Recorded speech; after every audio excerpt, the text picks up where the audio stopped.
말씀 봉독합니다. 누가복음 2장 36절부터 40절까지의 말씀입니다.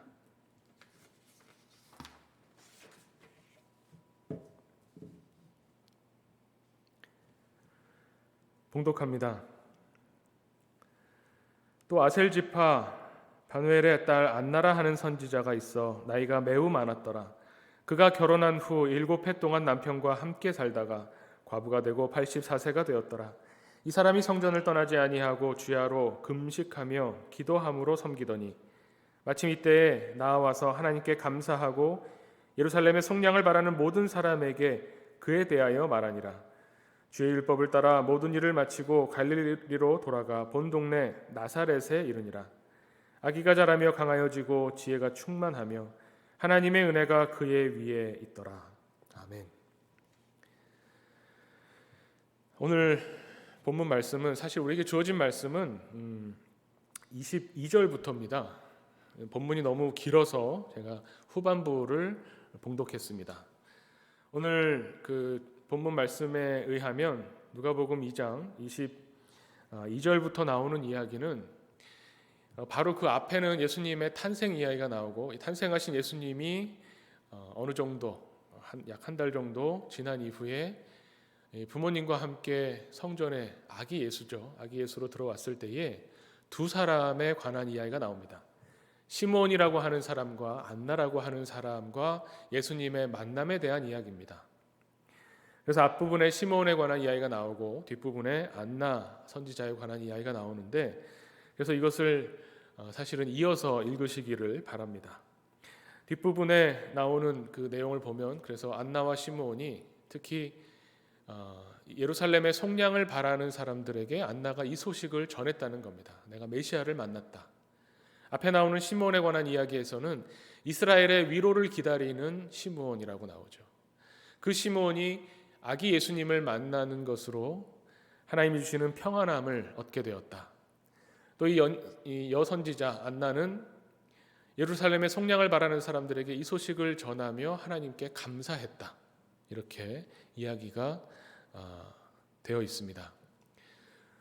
그래서 오늘 아기 예수님과 만난 시몬과 안나의 이야기의 결론부터 말하면 이겁니다. 하나님이 이 땅에 오셔서 우리가 바라던 구원하심을, 속량하심을 이제 우리가 보게 되었다. 그래서 우리는 하나님을 찬양할 수밖에 없고 우리는 하나님께 감사할 수밖에 없다라고 하는 것이 오늘 누가복음의 이야기가 전해주고 있는 핵심적인 메시지입니다. 근데 이 이야기를 우리가 더욱 자세히 살펴보기 위해서 오늘의 내용을 한번 들여다보는 겁니다. 예수님이 이 땅에 태어나신 것을 우리가 성탄이라고 하고 성탄절로 절기로 지킵니다. 그래서 우리 지난 주 금요일이 25일이었죠. 성탄절이었습니다. 그럼 오늘 성탄절이 지나고 나서 오늘 드리는 주일 예배는 교회력으로 보면 뭐라고 부를까요? 우리 교회에서 사용하는 이 일정을 보면 대림절부터 한 해가 새로운 해가 시작된다고 말씀드렸습니다. 대림절 네 번째 대림절 주를 보내고 네 번째 대림절 주일을 보내고 성탄절을 맞은 다음에 그 다음에 돌아오는 오늘 주일은 교회력으로는 성탄절 후 첫 번째 주일입니다. 제가 전에 한번 힌트를 드렸죠. 부활절 지나면 부활절 후 첫 번째 주일. 뭐 이런 식으로 교회력은 이름이 붙습니다. 예수님의 성탄 이야기 다음에 이제 오늘은 성탄절 후 첫 번째 주일이고 다음 주는 그럼 성탄절 후 두 번째 주일일 텐데 그 다음 주일은 뭐냐면 주현절입니다. 성탄 이야기 다음에 나오는 것은 예수님이 세상에 이제 드러나시는 것이고 바로 그 뒤이어서 세례 받으시는 이야기. 예수님의 일생을 가지고 교회력을 만들 때에 이렇게 예수님의 이야기가 전개돼 나갑니다. 그런데 이렇게 본다면 성탄을 이야기할 때 우리가 단순히 그냥 우리 세상에서 말하는 것처럼 예수님 생일이니 축하합니다. 그러면서 서로 즐겁게 우리 생일 축하는 생일 파티는 늘 즐겁고 기쁘게 하죠. 그래서 12월 25일이 예수님 생일이라고 하니 예수님 생일을 즐겁고 기쁘게 보내자라는 것으로 그쳐도 됩니다. 세상은. 예수님을 믿지 않는 사람들은 그냥 그렇게 하나의 휴일, 공휴일로 하나 잘 지내면 되죠. 그런데 예수를 그리스도라고 고백하는 우리에게 성탄은 그 의미는 거기에서 그쳐서는 안 됩니다. 거기에서 그칠 수가 없죠. 우리에게 성탄은 무슨 의미인가? 오늘 시몬과 안나도 예수님을 만나고 나서 예수님에 대한 신앙 고백을 한 겁니다. 하나님이 이 땅에 오셨다. 육신의 몸을 입고 이제 아기로 오셔서 이를 통해서 이분을 통해서 하나님께서 속량을 바라던 사람들을 구원하신다 라고 하는 것이 오늘 성탄 이야기, 성탄에 이어지는 이야기의 핵심적인 내용이라는 겁니다. 우리에게도 성탄이라고 하는 것은, 예수님이 이 땅에 오셨다고 하는 것은 우리에게, 나 자신에게 어떤 의미를 가지는가를 고백하는, 그 고백을 생각하고 묵상하는 그런 때인 겁니다. 단순히 예수님 생일 축하합니다 하고 박수치고 예수님 생일이라, 저도 케이크 먹었지만요, 예수님 생일이니까 케이크 사서 가족끼리 나눠 먹는 거 좋습니다. 거기서 한 걸음 더 나아가야 되죠. 예수님에 대해, 예수님의 성탄에 대해서 세상에 알리는 방법 중에 이제 트리가 있습니다. 우리 가정에도 트리를 만들고 우리 교회 안에도 이렇게 트리를 만들어 놓지만 또 이 사회에 이웃들과 함께 기뻐하려고 트리를 세우기도 합니다. 그런데 그 트리를 세울 때 조금 더 의미를 분명히 알아야 될 것이 뭐냐면, 그 트리 위에 어떤 경우는 십자가를 다는 경우가 있습니다. 트리 위에 다는 십자가, 제가 그 마음은 이해를 합니다. 성경을 잘 모르고 예수님이 이 땅에 오신 것에 대한 의미를 잘 모르는 이 세상 사람들에게 예수님이 이 땅에 오셔서 십자가를 지셔서 우리를 위해, 우리를 구원하신, 이 십자가의 죽음으로 우리를 구원하신 분이시다 하는 것을, 그 메시지를 다 담고 싶어서 아기 예수로 태어나신 이 성탄의 트리에 십자가를 달기도 하죠. 이것이 기독교의 상징, 이렇게 이야기하면서요. 그런데 사실 예수님 이 교회력이 있고 절기가 있는 것은 뭐냐면, 예수님이 이 땅에 태어나셨다고 하는 의미를 생각하는 때, 또 사순절을 보내면서는 예수님이 순환받으셨던 예수님의 순환을 묵상하는 때, 또 부활절은 예수님이 다시 사셨다고 하는 것이 우리에게 주는 기쁨과 복음을 또 함께 누리는 때, 이렇게 예수님의 일생을 놓고 예수님의 생애를 따라서 묵상하는 때를 놓은 겁니다. 그렇다면 성탄의 의미는, 트리에 더 어울리는 것은 뭐냐면 별입니다. 지난 금요일에 성탄절에도 우리 말씀으로 함께 나눴지만, 예수님이 이 땅에 오신 것을 경험하고 나서 신앙 고백을 요한복음 공동체가 고백하는 것은 뭐냐면, 예수님은 이 땅에 오신 빛이시다는 겁니다. 예수님이야말로 이 세상의 어두움을 밝게 비추시는 참 빛으로 이 땅에 오셨다라고 하는 것이 요한복음의 증언이라는 겁니다. 그래서 성탄 트리에는 별이 어울리는 겁니다. 깜깜한 한밤중에 어둠 가운데 빛을 발하는 이 별을 다는 거죠. 물론 압축적으로 보면 십자가를 달아도 십자가의 의미까지도 생각해 볼 수는 있을 겁니다. 제가 이렇게 말씀드리는 것은, 예수님의 성탄에 대해서 우리가, 성경이 우리에게 증언하고 있는, 말씀하고 있는 메시지를 잘 우리가 들어야 한다는 겁니다. 예수님이 탄생한 이야기가 그냥 성경에 기록되어 있는 것이 아닙니다. 예수님 이렇게 태어나셨으니 이렇게 기록하자, 이렇게 했다기보다는 예수님을 믿는 사람들, 이 초대교회 공동체에 어떻게 보면 도전과 이단이 초대교회를 향해서 도전하고, 또 예수님을 믿지 않는 유대인들이 교회를 향해서 질문을 하고, 어떻게 보면 영적인 투쟁을 걸어온 겁니다. 이런 투쟁과 싸움 가운데서 예수님이 어떤 분인가를 명확하게, 하나님이 우리에게 예수 그리스도를 통해서 하나님을 가르쳐 주시는 그 진리를 우리가 신앙 고백으로 지켜왔다는 겁니다. 신약 성경을 보면 초기에 쓰였다고 생각되는 이제 바울의 서신서들에 보면 예수님의 십자가와 부활이 복음이라고 선포되어 있고, 예수님에 관한 내용은 예수님의 십자가가 우리에게 어떤 의미를 주는가를 담고 있습니다. 근데 예수님의 어린 시절에 대해서, 어떻게 태어나시고 어떻게 성장하시고 어떤 생애를 살아오셨다는 이야기가 없죠. 근데 시간이 좀 지나고 나서 이제 예수님과 함께 생활하던, 공생애를 함께 했던 제자들이 그 수가 점점 줄어가면서 예수님의 생애에 대해서 교회에 자세히 알려줄 필요가 있어서 복음서가 등장하게 됐습니다. 근데 아시는 것처럼 마가복음, 가장 먼저 쓰여졌다고 하는 마가복음에는 예수님의 탄생 이야기가 없습니다. 예수님의 탄생 이야기는 마태복음과 누가복음에 있죠. 그럼 왜 마태복음과 누가복음에는 예수님의 탄생 이야기를 기록했을까? 예수님의 탄생에 대해서, 예수님에 대해서 부활하신 예수님, 우리에게 그리스도가 되신 예수님을 고백하는 공동체에 자꾸 도전이 오는 겁니다. 예수님이 하나님이라고 고백하는 교회 공동체를 향해서 예수님이 하나님이시라면 그럼 예수님을 만났다는 사람들은 영이신 하나님을 사람인 것으로 착각해서 사람인 것처럼 만났다는 이야기 아닌가라고 하는 이런 당시에 퍼져 있던 헬라 철학의 영지주의에 도전이 있었던 겁니다. 예수님이 실제로 이 땅에 사람으로 오셨던 것이 아니라 예수님이라고 하는 어떤 사람의 모습으로 우리가 봤기 때문에 그분에게서 배움을, 가르침을 받아서 영적인 것은 무조건 좋은 것이고 선한 것이라고 생각하니까요. 영지주의는 영적인 것을 우리에게 가르쳐 주신 그 하나님이 더럽고 속된 인간의 육신을 입었을 리가 없다 하면서 주장했다는 겁니다. 그러한 이단의 도전에 맞서기 위해서 예수님이야말로 이 땅에 우리와 똑같은 육신을 입고 이 땅에 오신 분이다. 그렇다면 예수님이 이 땅에 어떻게 태어나셨는가를 설명해주고 말해줘야 됩니다. 그러기 위해서 마태복음과 누가복음에 예수님의 탄생 이야기를 담은 거죠.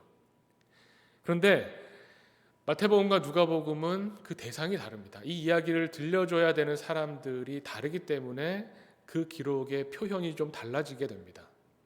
마태복음은 유대인들을 향해서, 예수님을 믿는 유대인들과 또 믿지 않는 유대인들을 향해서 예수님이야말로 구약 성경에서 하나님이 선지자들을 통해서 예언하신 우리를 구원하실 바로 그 메시아다라고 하는 것을 가르쳐주기 위해서 쓰여졌습니다.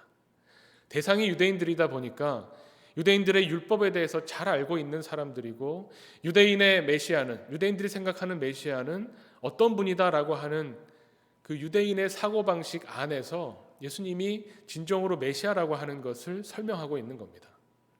그래서 마태복음은 가장 먼저 뭐로 시작합니까? 마태복음 1장을 보면 마태복음이 누구를 향해서 쓰였는지가 사실 분명하게 드러나는 겁니다. 마태복음 1장 1절에 보면 아브라함과 다윗의 자손 예수 그리스도의 계보라 하면서 족보가 나옵니다.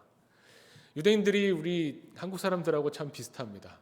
만나면 일단 공통점을 찾아야 되고 뭔가 이야기를 해야 되는데 그렇다면 찾는 게 뭐냐면 이제 어디 출신이냐, 고향이 어디냐, 부모님이 누구냐, 우리 성을 통해서 성이 만약에 같다면 그럼 몇 대 손이냐, 어디 파냐, 뭐 이런 걸 막 따지죠. 그런 것이 바로 어떻게 보면 족보를 따지는 겁니다. 우리가 같은 민족이고 같은 조상에게서 나왔는데 얼마나 가까운가 이거를 찾아내는 거죠. 마찬가지로 마태복음은 유대인들에게 예수님을 설명하는데 아브라함과 다윗의 자손 예수 그리스도다. 구약 성경에서 말씀하셨던 바로 그 메시아가 예수다라는 것을 처음부터 증명하면서 유대인들이 알아들을 수 있는 또 느낄 수 있는 것으로 접근해 가는 겁니다. 그래서 아브라함 때부터의 족보를 쭉 나열하죠. 그러면서 이 마태복음이 이야기하는 것은 뭐냐면 마태복음이 그 상대하는 대상으로 삼는 공동체에 있었던 도전과 질문은 뭐였냐면 예수님은 나사렛 예수라고 알려져 있는데 나사렛 출신의 예수님인데 어떻게 나사렛 예수가 유대인들이 생각하는 메시아일 수 있느냐라는 거였습니다. 우리 요한복음에 잠깐 나오기도 하지만 나사렛에서 무슨 선한 것이 나오겠느냐 하는 것이 유대인들의 일반적인 생각이었다는 겁니다. 나사렛이라고 하는 저 변방에서는 메시아가 나올 수 있는 그런 지역이 아닌 겁니다. 그래서 마태복음은 어떻게 이것을 해석하냐면 구약 성경에 특히 이사야서에 하나님이 보내시는 메시아는 이새의 가지에서, 이새의 줄기에서 난다고 하지 않았느냐. 그 이새의 가지라고 하는 이 가지를 히브리어로 보면 넷제르라고 합니다. 이 넷제르라고 하는 말에서 나사렛, 우리가 지금 발음할 때 나사렛이라고 하는 지명이 나온 겁니다. 예수님을 나사렛 예수라고 부르는 것은 이새의 가지에서 나오는, 가지를 넷제르라고 하는 것처럼 그 가지의 예수라고 하는 것이기 때문에 예수님이야말로 아브라함과 다윗의 자손 예수 그리스도시다라고 하는 것을 이야기해 주는 겁니다. 그래서 마태복음은 가장 처음에 족보가 나오고 예수님이 어떻게 다윗의 자손인지가 나오고 나사렛 예수지만 이새의 가지에서 나온 분이다라는 것을 말해주는 거죠. 여기에 비하면 대조적으로 대비해서 살펴보면 누가복음은 이방인을 향해서 예수님을 선포합니다. 이방인들은 유대율법 잘 모릅니다. 유대 과거의 구약의 선지자들이 메시아를 어떻게 얘기했는지 잘 모르는 이 사람들한테 족보를 말해줄 필요도 없고 유대 율법을 자세히 말해줄 필요는 없지만, 그렇지만 이 유대인들이 믿고 있고 기다렸던 그 메시아가 바로 이 예수님인데, 이 예수님이 유대인만의 메시아가 아니라 온 우주 모든 인류에게 구원을 베푸시는 하나님이시다라는 것을 선포하는 겁니다. 그래서 누가의 이야기에는 마태의 탄생 이야기와 다른 접근을 보여주죠. 이 누가 이야기에는 요셉보다는 마리아가 중심이 되어서 이야기가 전개되어 나갑니다. 그리고 목자들이 등장하죠. 동방박사가 아니라 목자들이 등장하면서 예수님이 이 땅에 오신 것에 대한 찬양 시들이 담겨 있는데, 이 누가복음 1장과 2장에 예수님의 탄생에 대한 찬양 시가 네 개가 나옵니다. 첫 번째는 마리아의 찬송시가 나오고, 두 번째는 세례 요한의 아버지 사가랴의 찬송시가 나오고, 세 번째는 천사들이 목자에게 선포했던 찬송시가 나오고, 네 번째가 바로 오늘 등장하는 시므온의 찬양시가 나옵니다.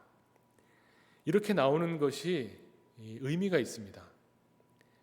예수님이라고 하는 분은 유대의 율법 아래에서 어떻게 보면 시작이 되었지만, 이 율법은, 하나님 주신 율법은 유대인에게만 갇혀 있는 것이 아니라는 것을 보여주는 겁니다. 그래서 누가복음에도 족보가 나옵니다. 근데 그 족보는 유대인들끼리 서로 통용되는 그런 족보가 아닙니다. 예수님의 탄생 이야기 다음에 나오는 것이 교회력으로도 말씀드렸지만 세례죠. 예수님이 세례를 받으심으로 본격적으로 공생애가 시작됩니다. 예수님이 세례를 받으심으로 이제는 유대인들의 율법 아래에 있는 한 사람의 유대인 남자로서가 아니라 온 인류를 향한 하나님의 뜻을 이루어 가시는 분으로 선포되는 겁니다. 이 세례라고 하는 것은, 물로 세례 준다고 하는 것은 유대율법에 없죠. 세례 요한으로부터 시작이 돼서 다시 죽고 다시 사는 어떤 하나님의 행하심을, 생명을 살리시는 일을 보여주는 겁니다. 그래서 누가복음에는 예수님이 세례를 받으신 이후에 예수님으로부터 거슬러 올라가는 족보가 나옵니다. 마태복음에서는 아브라함부터 내려오는 족보가 등장하지만 누가복음에는 예수님으로부터 거슬러 올라가는데, 그것이 다윗에서 멈추는 것도 아니고 아브라함에서 멈추는 것도 아니고 더 올라가서 아담에게까지 가고 아담 위에 하나님에게까지 이 족보가 올라갑니다. 누가복음도 역시 분명한 목적을 가지고 예수님 족보를 기록하는 겁니다. 예수님이라고 하는 분은 저 아브라함과 다윗의 자손일 뿐만 아니라 하나님의 보내신, 또 하나님, 그분 자체가 바로 예수 그리스도였다는 것을 고백하는 거죠. 그렇게 본다면 이 누가복음이 전해주고 있는 탄생 이야기는 참 하나하나 어떻게 보면 그 전개 과정에 있어서 참 우리에게 놀라움을 줍니다. 맨 처음에 예수님의 탄생 이야기 전에 왜 세례 요한 이야기가 등장하나? 세례 요한의 아버지는 사가랴라고 하는 제사장 중에 한 명이었습니다. 이 제사장, 이 사가랴의 찬송시도 나온다고 말씀드렸죠. 이 제사장은 어디에서 자기 업무를 수행하냐면 성전 안에서 수행하죠. 그래서 성전 내부에 들어갈 수 있는 사람이 바로 이 사가랴 제사장입니다. 그리고 오늘 본문에 나오는 시므온이라고 하는 사람은 보통 경건한 사람이고 의로운 사람이지만 보통의 유대인입니다. 이 유대인 남자는 이스라엘의 뜰이라고 하는, 성전 내부까지는 제사장만 들어갈 수 있으니까 그 바로 밖에 이스라엘의 뜰에 거하는 사람입니다. 그리고 그 이후에 등장하는 안나라고 하는 이 경건한 여인은 유대인 여인으로서, 여인은 또 이 이스라엘의 뜰까지 들어가지 못합니다. 여인은 바로 그 바깥쪽에 여인의 뜰에까지 들어갈 수 있습니다. 그러니까 이야기가 점진적으로 핵심적인 유대의 율법에서부터 점점 밖으로 확장되어 가고 있죠. 이 누가복음에 등장하는 찬송시도 마찬가지입니다. 마리아의 찬가를 보면 이 마리아의 찬송시 너무너무나 좋은, 또 이 마리아 개인의 찬송시일 뿐만이 아니라 누가복음이 대상으로 하고 있는 교회 공동체의 신앙 고백이며 찬송시이기도 한데, 여기에 보면 이 마리아의 찬송시에는 하나님께서 아브라함의 자손들에게 은총을 베푸시고 영광을 드러내셨다라고 하는 이야기로 나옵니다. 그리고 그 이후에 나오는 사가랴의 찬송시를 보면 사가랴의 찬송시에도 이스라엘 백성들의 하나님의 백성에게 약속하신 구원을 베푸시는 이 하나님에 대해서 찬송합니다. 그러다가 천사가 와서 목자들에게 이 예수님의 탄생을 이야기하면서 나오는 찬송시에는 우리가 잘 아는 것처럼 하나님의 기뻐하심을 입은 자들에게 평화라고 선포하죠. 단순히 혈연 관계로서의 유대인들, 혈연으로서 만들어지는 이스라엘 백성들만이 아닌 하나님의 기뻐하심을 입은 자들로 확대가 되는 겁니다. 그리고 오늘 본문에 나오는 이 시므온의 찬송시에서는 이것이 어디로 확대되냐면, 예수님이 이 땅에 태어나셨다고 하는 것, 하나님께서 육신의 몸을 입으셨다고 하는 것은 이방을 비추는 빛이다라고 하는 것을 선언합니다. 그래서 이 찬송시가 점점 확대되어 나가죠. 오늘 이 시므온과 안나와 예수님이 만났던 계기도 어떻게 보면 유대의 율법에서부터 시작이 됩니다. 오늘 주어지는 본문이 22절부터라고 말씀드렸습니다. 22절에 보면 모세의 법대로 정결 예식의 날이 차매 아기를 데리고 예루살렘에 올라가니, 이 요셉과 마리아가 정결 예식을 하러 아기 예수를 데리고 성전에 올라갔다가 이 시므온과 안나를 만나게 됐다는 겁니다. 이 정결 예식은 어떤 예식이냐면, 이 구약에 나오는, 레위기에 나오는 율법에 보면 아이를 낳은 여인이, 이 율법이 좀 지금 현대인이 생각하기에는 조금 이상합니다.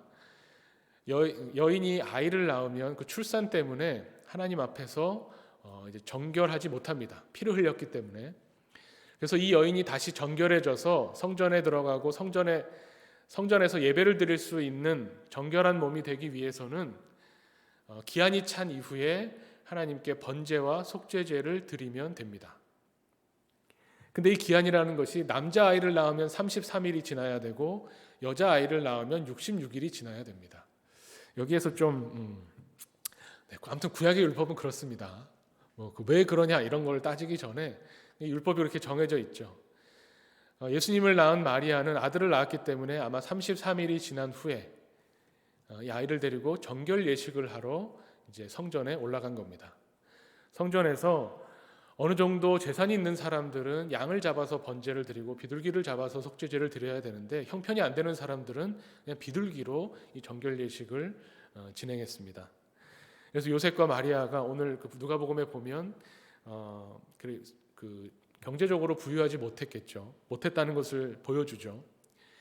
그리고 또 여기서 헷갈리는 것이, 이 성경을 잘 보고 성경을 이제 정확하게 공부해야 되는 게 이런 겁니다. 이 정결 예식을 하러 아기를 데리고 예수님의 부모가 성전에 올라갔다 해서 마치 정결 예식이 아기 예수에게 베푸는 예식인 것처럼 생각하는 분들이 있습니다. 그것이 아니라 이 정결 예식은 산모, 아기 엄마에게 베풀어지는 의식이고요. 그런데 왜 여기에는 그럼 예수님의 첫 해에서 난 남자는 주의 거룩한 자라라고 하는 이야기가 등장하는가? 이 정결 예식과 첫 번째 태어난 남자아이는 하나님의 것이다라고 하는 헌신례가 중첩되어 기록되었기 때문에 좀 헷갈립니다. 예수님도 마리아와 요셉 사이의 첫 번째 아들이었기 때문에 모든 태에서 난 첫 번째 생명은 하나님의 것, 특히 첫 번째 남자아이는 하나님의 것이다라는 것이 구약의 율법입니다. 이것은 어디서부터 왔냐면 유월절에서부터 온 겁니다. 이스라엘 백성이 출애굽기에 나오죠. 이스라엘 백성이 애굽에서 탈출할 때에 마지막 10번째 재앙이 뭐냐면 애굽 땅에 있는 모든 첫 번째 태어난 이 남자아이들이 죽는 거였습니다. 여기에서 면제되는 것은 문설주의 어린 양의 피를 바르는 거죠. 이것이 바로 대속입니다. 오늘 등장하는 오늘 말씀의 제목인 속량입니다. 속량과 대속과 같은 의미로 쓰입니다. 그 말은 뭐냐면 대신 값을 치른다라는 말입니다. 원래는 애굽 땅에 임했던 재앙은 애굽 사람이냐 이스라엘 사람이냐를 가리지 않고 우리 죄를 지은 죄인 모두에게 내려지는 어떤 재앙입니다. 죽을 수밖에 없는 죄인으로 태어나서 살아가야 된다는 것을 말하는 거죠. 근데 그 재앙에서 구원받기 위해서, 그 재앙의 죽음에서 벗어나기 위해서는 속량이 필요한 겁니다. 대신 값을 누군가가 치러줘야 되는 거죠. 그것이 유월절의 절기고, 유월절에는 어린 양을 잡아서 그 양의 피를 문설주에 발랐을 때에 이 재앙에서부터 구원받습니다. 이 대속의 은혜가 하나님께서 기억하라고, 그래서 첫 번째 태어난 것은 다 하나님께 속한 것이다 라는 것을 율법으로 주신 겁니다. 이것은 그래서 장남은 거룩한 사람이고 하나님은 장남만 좋아하시고 첫 번째 태어난 남자아이는 다 귀하다, 그런 의미가 전혀 아닙니다. 첫 번째 난 것이 내 것이다 라는 말은 뭐냐면, 첫 번째 난 것을 대표로 해서 모든 생명이 하나님의 것이라는 것을 표시하는 겁니다. 표징하는 거죠. 우리는 자꾸 잊어버리기 때문에 첫 번째 난 생명, 첫 번째 난 특히 남자아이를, 이건 이 아이는 하나님의 것이고 하나님의 일을 하는 사람이다라는 것을 되새겨주지 않으면 우리 모두가 하나님의 것이라는 것을 자꾸 잊어버리기 때문에 이런 율법을 주신 것이고, 그럼 그렇다고 해서 모든 가정의 첫 번째 태어난 남자아이들은 다 성전에 보내서 하나님의 일을 하게 하느냐? 그럴 수 없기 때문에 하나님께서 이 아이를 대신 값을 치르는 사람으로 레위 지파를 정하신 겁니다. 레위 지파의 모든 남자들은 이스라엘 모든 첫 번째 태어난 남자들을 대표해서 성전에서 하나님의 일을 하는 겁니다. 이것이 바로 대속입니다. 이 대속의 개념을 누가는 이방인들에게 그렇게 자세히 설명하진 않았지만, 이 하나님께서 주신 구원의 방법, 이 율법을 통해서 하나님의 구원의 역사하심이 시작되는 겁니다. 그런데 이 율법으로는 도저히 하나님의 이 생명에 들어갈 수가 없죠. 우리는 죄인이기 때문에 율법을 모두 지킴으로 하나님의 생명에 들어갈 수 없기 때문에 하나님께서 이 땅에 오신 겁니다. 단지 예수님이 어떤 유명한 성인 남자의 모습으로 비춰지기만 한 영적인 존재가 아니라 우리와 똑같은 살과 피로 이루어진 육신을 입고 이 땅에 오셨다는 겁니다. 그것을 증언하고 신앙 고백하는 것이 바로 오늘 누가복음의 이야기라는 것이죠. 시몬이 이 땅에 태어난 아기 예수를 만나면서 성령의 감동이 되어서, 내가 그토록 기다리던 하나님이 베풀어 주시는 구원을 내가 평생 기다렸는데 이제 하나님께서 그 구원을 나로 하여금 보게 하시는구나. 하나님이, 보이지 않는 하나님이, 영적인 하나님이 보이는 이 세상에 육으로 태어나셨구나.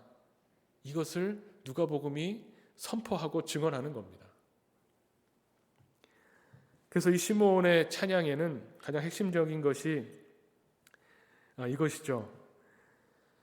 하나님이, 제가 본문을 읽어드리겠습니다. 누가복음 2장 30절 말씀을 보면, 내 눈이 주의 구원을 보았사오니 이는 만민 앞에 예비하신 것이요 이방을 비추는 빛이요 주의 백성 이스라엘의 영광이니이다. 기가 막힌 말씀이죠. 하나님께서는 만민을 위해서 예비해 놓으시고 이제 육으로, 이 땅의 육신을 성육신이라고 합니다. 이 땅에 육으로 오셨는데, 그 육으로 오신 것은 만민을 구원하시기 위한 하나님의 계획 가운데 하나이고, 그리고 이방을 비추는 빛으로 이 땅에 오셨고, 그것은 하나님의 백성들에게는 영광, 하나님이 어떤 분인가를 드러내는 사건이라는 것을 시몬의 입을 통해서 선포하는 겁니다. 그래서 이 시몬이 기다렸던 구원은 보통 다른 유대인들이 기다렸던 메시아와는 좀 다릅니다. 누가복음에는 이 차이가 드러납니다. 보통의 유대인들, 당시 누가복음을 썼을 때도 사도 바울의 서신에서도 많이 나오지만, 유대인들 중에는, 이 경건한 유대인들은 예수를 그리스도라고 믿고 나서도 여전히 율법은 지켜야 된다, 율법을 지키지 않으면 안 된다, 이 구원에 들어오려면 할례를 받아야 된다라고 주장하는 사람들이 있었다는 겁니다. 그렇지 않죠. 예수 그리스도를 통해서 이제 우리는 예수 그리스도를 믿기만 하면 믿음으로 구원을 얻는다고 하는 것을 예수님이 우리에게 가르쳐 주셨는데, 이 유대인들은 율법에 아직도 매여 있어서 율법 아래에서 율법을 지키지 않으면, 예수님을 그리스도라고 믿으면서도 율법을 지키지 않으면 이 구원에서 탈락되는 것이 아닌가, 하나님의 백성에서 제하여지는 것이 아닌가라는 것을 생각했다는 것입니다. 하지만 이 시므온은 유대인이면서도 보통 유대인들이 생각하던 그런 메시아, 그런 속량을 기다렸던 것이 아니라 하나님이 정말 베풀어 주시는 성령의 감동으로 말미암아 하나님이 주시고자 하는 구원하심을 보게 된 사람이라는 거죠. 예수님의 이 시작, 왜 예수님은 그럼 정결 예식과 또 하나님께 드리는 헌신례와 또 예수님은 그 기록에 보면 난 태어나신 지 8일 만에 할례를 받으시는 이 이야기가, 그럼 왜 누가복음은 이방인들에게 이런 이야기를 하는가? 예수님이 율법 아래 어떻게 보면 이 땅에 육신으로 오신 것에 대한 의미를 사도 바울이 갈라디아서 4장에서 가르쳐 줍니다. 갈라디아서 4장 4절과 5절에 이렇게 기록되어 있습니다.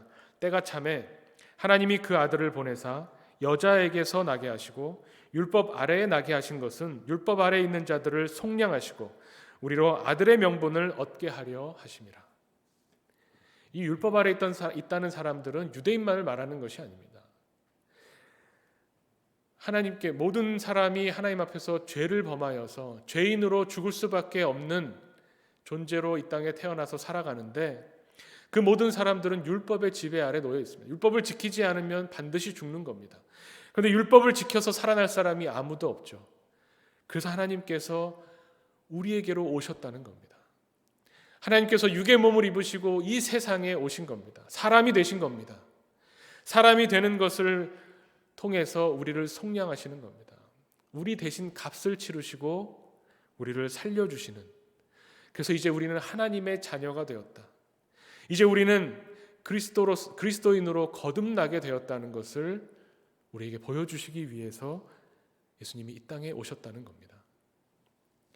시몬과 안나를 통해서 경건하게 하나님의 구원하심을 바라봤던 시몬과 안나를 통해서 고백하는 이 고백은 예수님이 이 땅에 오셨다고 하는 것이 무슨 의미인가?